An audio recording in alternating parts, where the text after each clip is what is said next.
¿Cuántas veces hemos abordado el tema de la plaga insidiosa? Porque es una plaga y no cualquier tipo de plaga. Porque viene a destruir y destruye mientras, por otro lado, muchos legitiman esa funesta práctica de robar, de enriquecerse de manera ilícita, llegan a una posición determinada del Estado como funcionario, asumen como bueno y válido que es una herencia, una visión, una cultura patrimonialista, y terminando en ese punto, terminan robando. Ese robo vulgar, ese delito de cuello blanco, al cual en un momento dado se refirió el criminólogo y sociólogo Edwin Surtelan en diciembre de 1939, la peligrosidad cuando se impone la impunidad.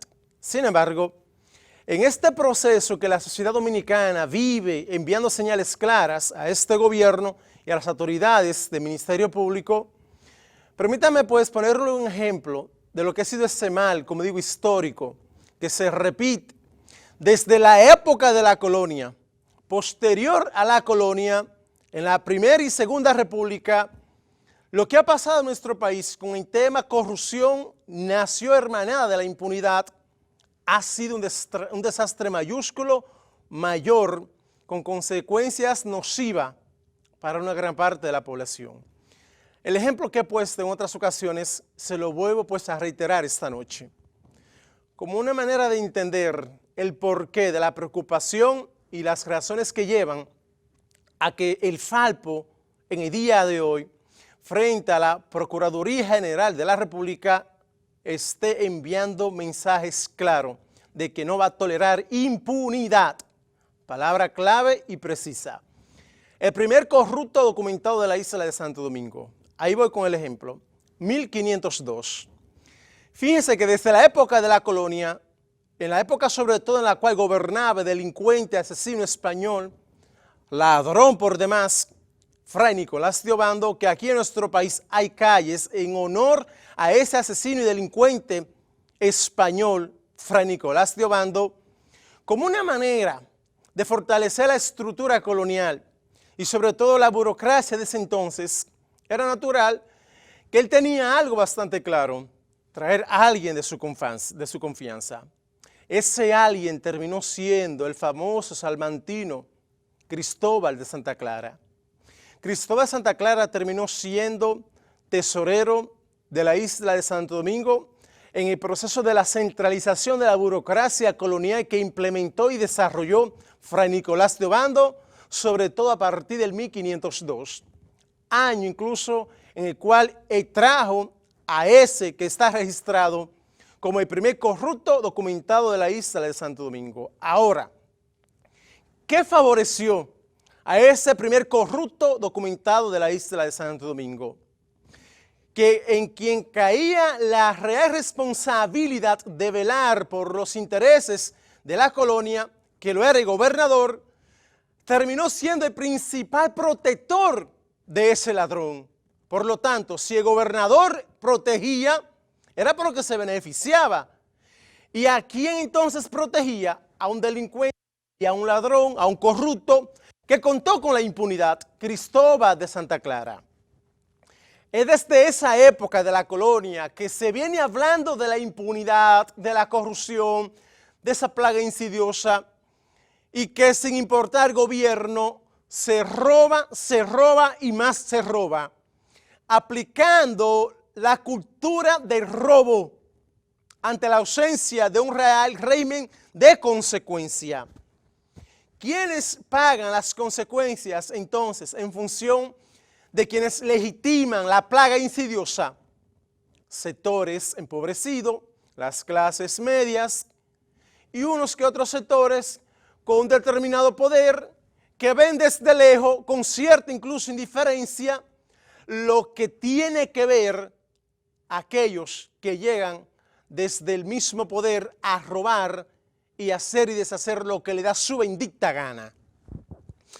Y surgen preguntas: ¿son tantos los Cristóbal de Santa Clara que tenemos? Sí. ¿Por qué el Falpo en el día de hoy, a modo de forma civilizada, haciendo un uso de un derecho constitucional, le dice a las autoridades: ya nosotros no vamos a soportar más impunidad y que terminen en la cárcel los ladrones, pues muchos hay. Por esa razón, es determinante que la sociedad dominicana ya no muestre indiferencia y sí se mantenga activa y exigiendo cárcel para los ladrones. Veamos. Bueno, en el día de hoy el Frente Amplio de Lucha Popular hace su primera parada en la Procuraduría General de la República con la campaña que estamos desarrollando, Corruptul, que es una campaña contra la corrupción e impunidad.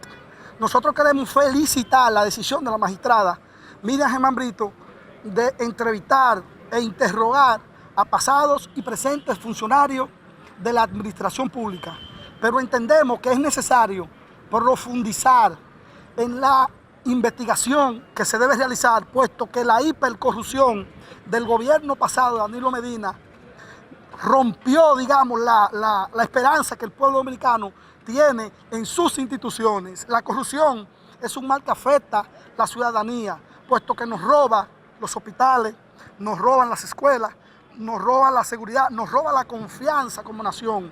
La corrupción es un delito y por eso el Falpo con la campaña Corruptul está haciendo estas acciones. Hemos definido básicamente 5 grandes temas de corrupción, los ya tradicionales: el primero, Odebrecht; el segundo, Punta Catalina, y 3 más que le hemos dado prioridad, que es todo lo que pasó en el Banco de Reserva, cambio de logo, bonificaciones millonarias a su administrador, además préstamos de forma irregular que allí se estaban dando. El segundo tiene que ver con el apresurado aeropuerto sin tener siquiera la permisología de Bávaro. Parece que es más bien una lavadora del gobierno pasado. Y el tercero, el Fonpel, más de 10.000 millones utilizados por los amigos, los familiares de Danilo Medina para hacer campaña. Nosotros entendemos que la ciudadanía, el pueblo dominicano merece que definitivamente quienes robaron sean sometidos a la acción de la justicia y el dinero sea recuperado. Escucharon ahí, vocero de Falpo, bastante claro, situación dada. No van a tolerar un ápice más de mancuernamiento con fraternidad funesta, que termina en impunidad, que fortalece a su vez, como les reitero, la plaga insidiosa llamada corrupción. Le voy pues hoy nueva vez a citar lo que anoche cité, y lo he hecho en varias ocasiones, dependiendo del tema que aborde. Una frase que cae como anillo al dedo a la realidad del pueblo dominicano. 11 de febrero 1917, citando a Antonio Gramsci: odio a los indiferentes. En el ayer, una gran parte de la población dominicana pagó con creces mostrar niveles de indiferencia hacia el secuestro de la institucionalidad, de la justicia, de los estamentos que están para contrarrestar y velar por el funcionamiento de la institucionalidad para luchar contra la corrupción, y terminaron en manos de personas que servían única y exclusivamente a quienes gobernaron en el momento. Y contra ese mal es que la sociedad dominicana ha dejado indiferencia o la indiferencia y está protestando de manera civilizada, enviándole señales claras a este gobierno y dándole un voto de confianza a Miriam Germán y a quienes pues le acompañan en el combate a este cáncer que muchos ladrones de cuello blanco han legitimado, pues se han beneficiado.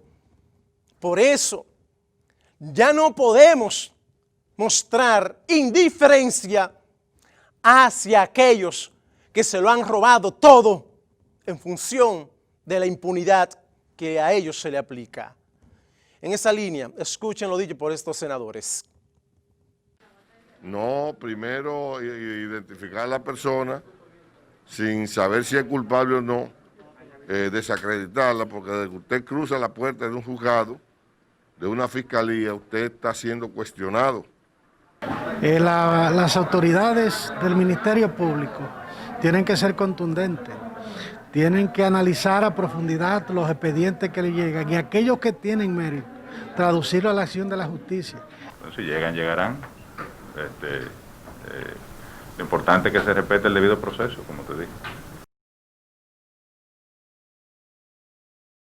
Así se expresaron esos senadores, que se respete debido proceso, todo en función de la ley. Totalmente de acuerdo. Ahora, no podemos permitirle a quienes en el ayer robaron, a quienes hoy estando por otro lado en el gobierno, asumiendo que ayer no se hizo nada, la justicia no actuó, más bien se estableció un sistema de blindaje, pudieran ellos entender, tener la patente de corso para hacer y deshacer lo que le da la bendita gana desde el poder y sobre todo el poder corruptor. Porque no es que el poder en sí sea malo, no. Es que muchos terminan cegándose o nubilándose, distorsionan la naturaleza del poder y en función de esa desnaturalización del poder terminan corrompiéndose a sí mismos, fruto del blindaje que se le garantiza de una u otra vía, y terminan robándole a este pueblo.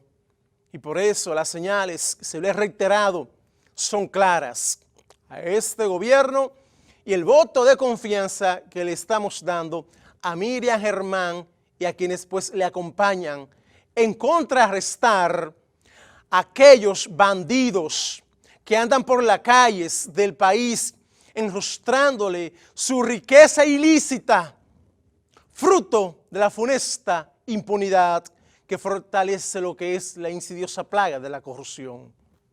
El mensaje, y se lo estoy repitiendo, está claro.